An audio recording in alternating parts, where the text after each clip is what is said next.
Looks like my train is going to be the 10:28 train, 1100, and it's leaving from platform 6. So it looks like there are definitely at least 6 platforms here in this station.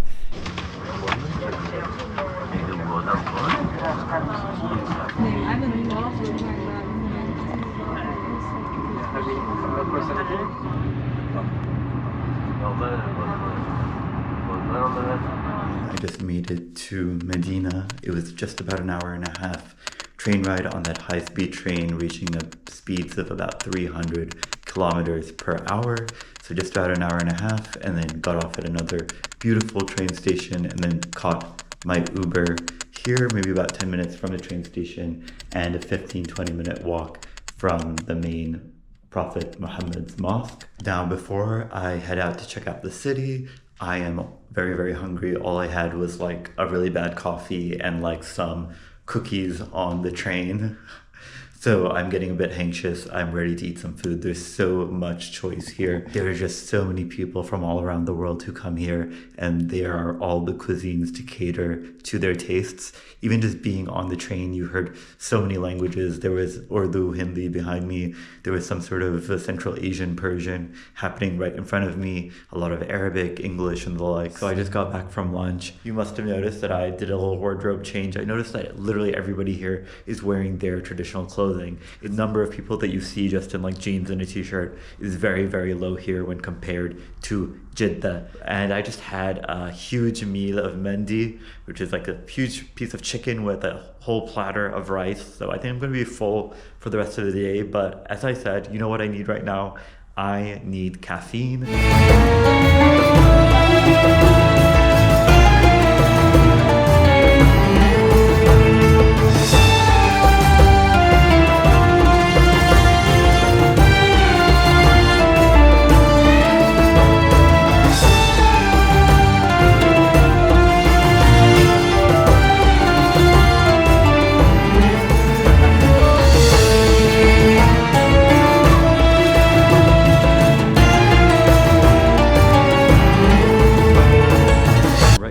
Courtyard here. There's like a seating area, there's an open space. People can take some rest before or after they visit the mosque. And the atmosphere here is really, really special. A lot of people did tell me that right after you enter the checkpoint to Medina, you will feel hudu, like a sense of calm. And I don't know if I feel that exactly, but it's really, really interesting. It's almost like you have like an airport here, but in real life. The people watching is incredible, and you've got people from all over the world speaking their language, and then you've got people trying to act as like go-betweens between them, trying to translate from one language to the other, from one culture to the other, but they're still unified by their faith, and that's what brings them from all over the world, from all these different continents to Medina.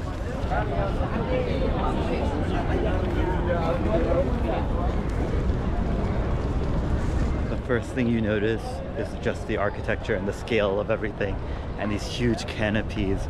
It's very similar to the canopies we saw at the Hajj terminal in Jeddah.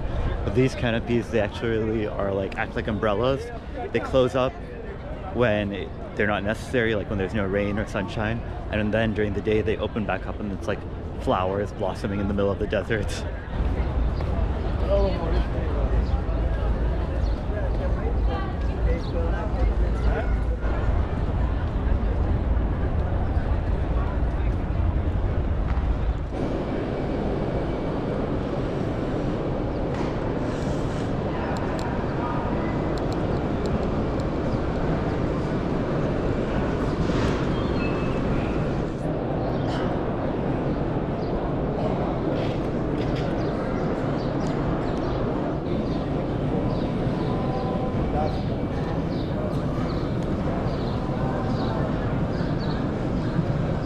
Despite what you believe or don't believe religiously, spiritually, this is one of those sites that just connects you as a human to everybody else around you. I mean, if you think about it, you've got people from all around the world here, and they're all here for a single purpose, but you're also just here being like, okay, we're all coming from so many different places, so many different lifestyles, but you still come together here and you can find some sort of common humanity. Everyone's sort of smiling at each other, trying to communicate however they can, translate from one language to another however they can. it's in this mosque where it's believed that the Prophet Muhammad himself is buried, and he actually commissioned the construction of this mosque after he made the hijrah or immigration from Mecca to Medina. So there's a lot you can look up online as to the story of why exactly Medina is Medina, and why it's the city of the Prophet, and why it's the enlightened city, and what it was called before Islam, what it was called after Islam. Right now, it's just amazing to think about how huge the mosque is. Like when you're inside, it just keeps going and going and going, both like in front of you, behind you, to your left, to your right. You can get lost in that mosque. There are so many people there lounging around, praying, reading Quran, just chatting with their friends, having cups of coffee, drinking new Zamzam water, which is a water from a particular spring which is meant to be holy, I think. And so I tried that. But yeah, it's just people watching. The people watching here, it's incredible. It's gotta be around 7:30 or so in the evening. I just went to this museum that kind of felt like holy Islamic Disney World. Like it was just like a whole exhibit full of a bunch of different huge touch screens holding tons and tons of different information about the Prophet and those people who supported him and his life and his biography and his attributes and other figures in early Islamic history. And now I'm so hungry. I'm just like looking for somewhere to eat. Let's see if we can find something to eat here. It looks like people are just like coming out now, and the roads are finally crowded full of people.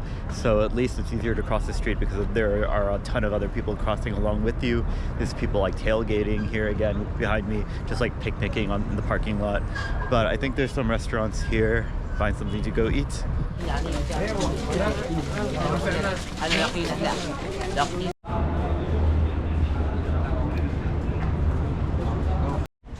Y'all, I'm back at this arcade space I came to for lunch. There's a bunch of restaurants here, a bunch of different shopping places as well. The thing is, it's actually really close to where I'm staying. It's also really close to the mosque. But just with the way that the roads are built, you either have to like risk your life crossing the street, or you have to take a taxi, and it ends up taking way too long and way too far as you get on and off these different highways and closed roads and everything. So it's just like not a very well engineered city for pedestrians.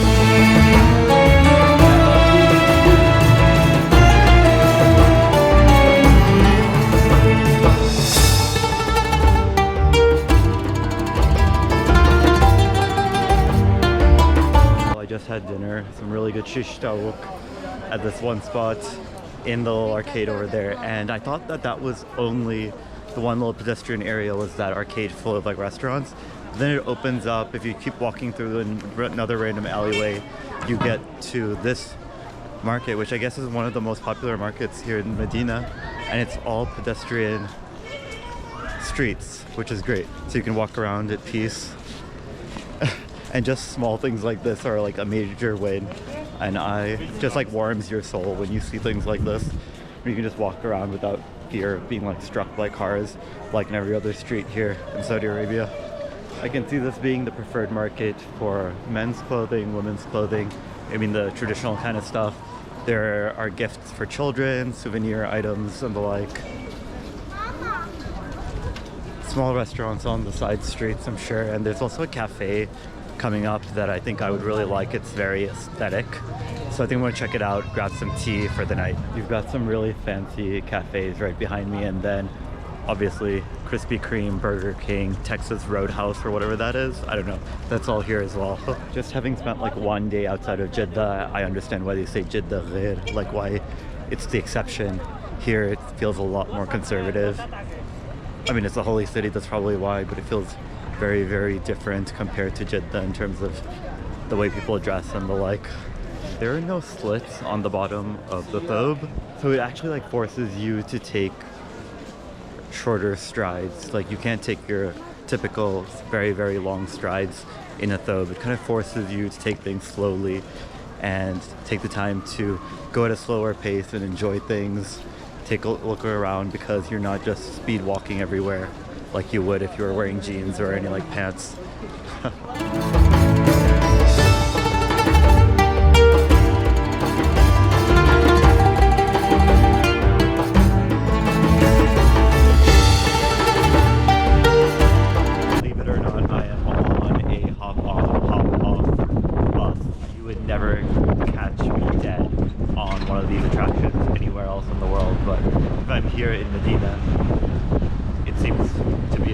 less of a basic activity. But you can see the city behind me. Passing by all these hotels and restaurants on the highway, especially because I found transportation to be so tough here. This is a great way to be able to see all the sites while making sure that you have very consistent transportation there with you.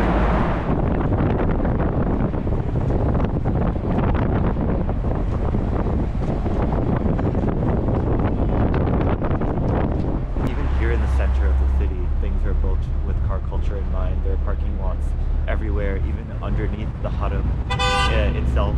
There is an underground parking lot for pilgrims to park their cars and then go up to pray in the mosque and then go back to their cars.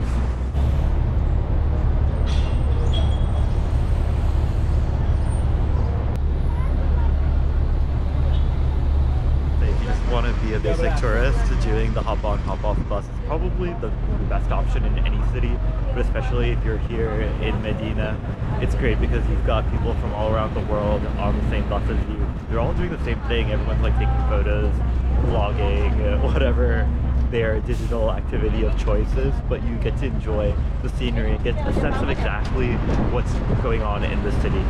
Just given the scale of everything, the buildings are so big, the roads are so wide, there's just so much traffic everywhere, it's hard to get a good sense of what the city actually is like on a macroscopic scale. When you are just a single person in a car or walking around on the street, but when you're on a double-decker bus and you're on the highway or you're on the street, you get that almost like bird's eye view of things, and it puts everything into perspective for you. At the same time, you get a good look at how much is old here and how much is new. And to be honest, there isn't a lot of old left. Whenever I'm in an Uber, the driver always like points to like one neighborhood and tells me this is going to be demolished soon, or points to another one and says that that one's going to be demolished soon. And I'm like, why are they doing that? Shouldn't they try to preserve these old structures? And they're like, no, they're just old. They're not important at all. They're just old, and we want to build something new in its place. So, that's always like a controversial matter when we talk about Saudi Arabia and places like Mecca and Medina especially. How much of it is actual heritage that needs to be preserved, and how much of it is just thought of as expendable structures that don't really add anything to cultural understanding and their significance. And traditionally, it's been the interdependent relationship between the Saudi ruling family and the Wahhabi school of thought and their clerics, their ulama, which has determined which historic sites remain, which are elevated in status and in their role in the narrative of history, and which ones have been destroyed or neglected.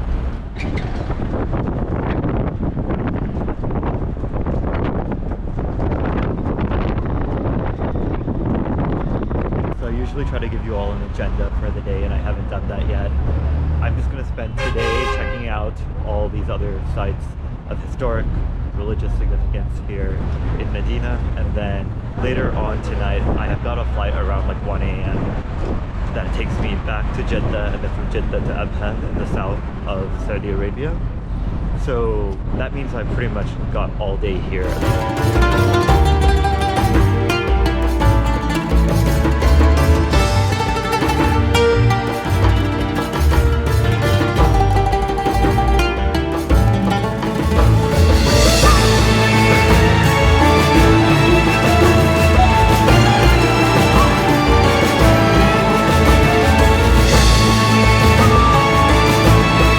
Most of the stops on the hop-on, hop-off bus fall into one of three categories. They're either a prominent mosque, the site of a prominent battle in early Islamic history, or they're a mall. Earlier we passed the site of the Battle of Uhud, and now we're at the site of the Battle of Al-Khandaq, or the trenches. Okay, there's so much renovation going on here and reconstruction and the like. This is the entrance way to take a look at the battlefield of Al-Khandaq. Get a feeling that you're actually going to battle or something amid all the rocks and the like. Gari secde be. Haydan çıkan karısı duyuyor. Gari secde be. Hanım. It says on the current large mosque here, the Al-Khandaq Mosque, that it was constructed in 1438. That's Hijri year, so that's actually pretty recent. However, what's actually old, I believe so, are all these much smaller. You just see the mihrabs, you just see the pulpits surrounding the area, and that's what people are going to go visit. Those are probably the older constructions with religious and historical significance. Yo, I'm starting to get hungry. I think I'm going to get off at the next stop that falls into the mall category in my 3 categories that I've delineated. And then I can get some food and me walk around, maybe get some air conditioning as well, because the sun is starting to get a bit strong. I know there's places you can sit inside that are not exposed, but the breeze is really, really nice to have here. It makes it a lot more comfortable than sitting inside right now. I can't get over how diverse the pilgrims are here. I think that's one of the highlights for me. For example, I see a tour bus from Iraq behind me. There's a large group of people from Central Asia, either like Uzbeks, probably based on their language. Obviously a lot of South Asians as well. I met some Rohingya people who are like working here as staff cleaning and the like, because I look completely Bengali, but they told me they're from Burma, so I'm like, okay, you're definitely Rohingya. But yeah, it just brings so much of the world together. Even on the bus that I just got off of, there was a family from Bangladesh, but they were settled in the UK, and they grew up in the UK. So a lot of like interesting young families there as well, of different backgrounds after their families ended up settling in the US or the UK or other parts of Europe.